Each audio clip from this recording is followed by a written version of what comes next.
ça c'est foutu, c'est des arbres, ils sont foutus. Ça, hein. Ça c'est à tout à couper aux tronçonneuses. Hein. Plus de 3 jours après l'orage, le bilan est lourd pour cet arboriculteur.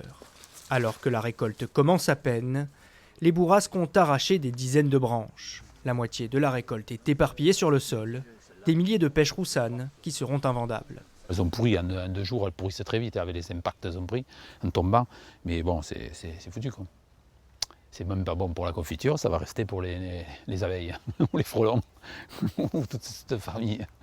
Voilà. Amputés, les arbres fruitiers de Christian Cabanotte vont moins produire les années suivantes. L'an dernier déjà, ce verger avait été lourdement frappé par le gel, mais alors que la récolte bat son plein, le cultivateur essaie de ne pas se décourager. C'est travailler pour avoir rien, si c'est tous les ans comme ça ne serait pas la peine. Non, là, j'arrête, ça c'est sûr certain. La pêche roussane, variété d'exception qui pousse sur les hauteurs de Monin depuis le Moyen-Âge, en a vu d'autres.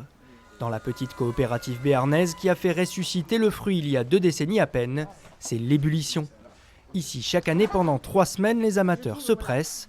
La saison est courte et le produit fragile. Il faut se dépêcher pour pouvoir en profiter. Mais cette année, en raison des violents orages, il n'y en aura pas pour tout le monde. Ce manque de pêche, on va le sentir après. En tonnage, on va le voir. On avait prévu 30 tonnes. Sur 30 tonnes, maintenant, moi je dirais qu'il y en a, je sais pas moi, 20 tonnes. Et encore, si on y arrive. Dans les vergers, les producteurs de pêche roussane scrutent le ciel et espèrent sauver la saison grâce à la récolte du mois d'août.